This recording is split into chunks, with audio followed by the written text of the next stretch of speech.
Is Edward Snowden a Russian spy or a freedom fighter? Is he a traitor or the ultimate patriot? Well, I don't know if he's any of these things, but I know he's a fame whore. I know that for a fact. The thing about Edward Snowden is he's one of the weirdest privacy advocates I've ever seen, in that he's obsessed with privacy, but he puts out his every fart. I mean, he's on Twitter all the time. He's been interviewed all the time. He's like, hey, look at my bowel movements.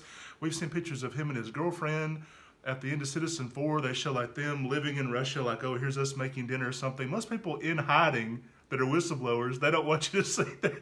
Like, it'd be like somebody taking a camera crew into Witsec and being like, oh, the mob's looking for me. I hope they don't find me here in Bozeman, Montana or something. I mean, he's a weird fucking guy, to be honest. And I think it's because he's primarily motivated to become famous. Most people, when they're about to blow the whistle, they don't think, oh, you know what we need? A documentary film crew to follow me around and see how great I am and see this big thing. I mean, I watched Citizen 4, which was so ridiculous. It was like the Blair Witch Project libertarian version or something. But he's got the blanket over his head when he's typing in his password, and he's checking the phone 5 times, and there's all this like false drama, like nobody's there, nobody even fucking knows he's missing from work, nobody gives a shit. Okay, that's how low level this guy was. But he's James Bond in that moment that he's in the Hong Kong hotel room or something like that, and Glenn Greenwald gets to pretend, oh man, we're on a spy mission or something. They weren't. And I think that people got snookered into that idea. He looks like a nut in the movie, to be honest. I mean, he's speaking the truth. These are real programs.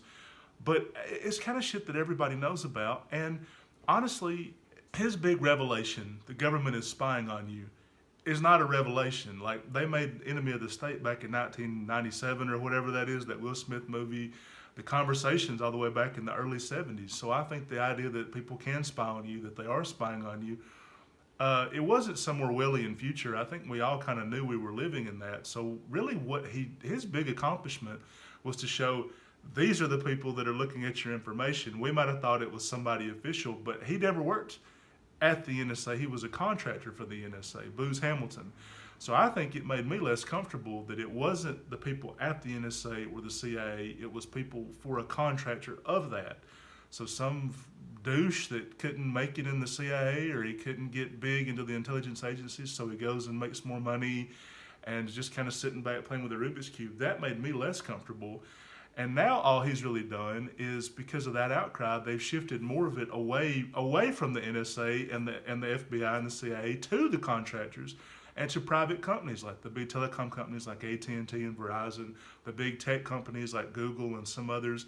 They now take on a bigger part of this role, which that makes me less comfortable than it would if it were the Michael Hayden, the James Clapper, the lifelong State Department people, the policy wonks, the people you think will sit there and listen to a phone call and not be jacking off to it, unlike an AT&T employee who's disgruntled, he's pissed, he's been there 3 months, and he's like, hey, let's hear Rihanna's phone calls. Let's see what we can get out of it. I mean, you notice that all that fappening shit started happening right at the same time they started shifting all this to private companies.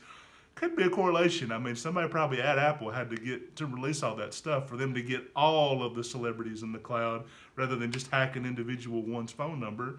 And it would be even more credible if people weren't on Facebook and Twitter and, I mean, broadcasting shit to the world that they wouldn't say to their worst enemy face to face.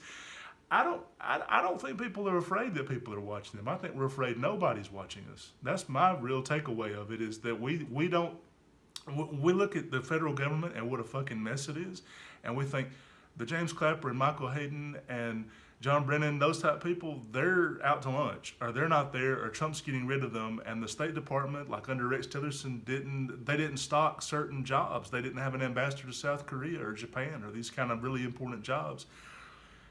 I think we're afraid nobody's driving the bus, rather than, people always say, why are people so religious? Like, God probably doesn't exist, and Christianity and Islam are all BS or whatever, so why are people still so religious? And I think it's comforting for them to think that there's somebody up on high controlling their lives.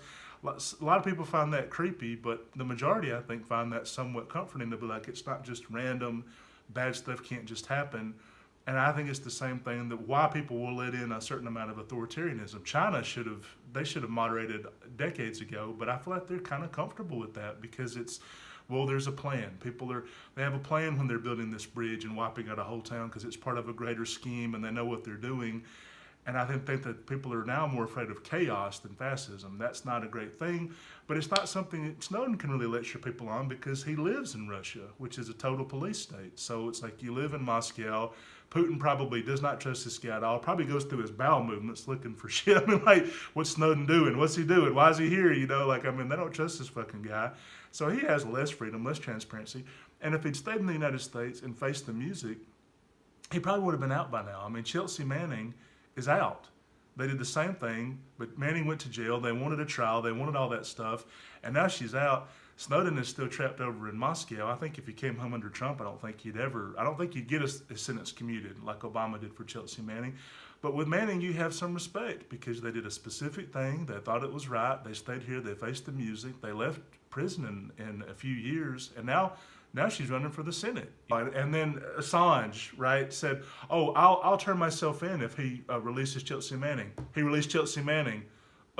Did I say Chelsea Manning? I meant somebody else, you know. They're cowards. They don't want to be here. They don't want to face the music, but they want to broadcast their every moment and thought. And when I see people interview Edward Snowden and see him on Twitter and see them follow him around with a documentary crew and film his every move, it's just a weird thing to have a whistleblower that wants to be famous so badly that they will go to those kind of links, and for him to be a privacy advocate, for him to be like, privacy is my thing.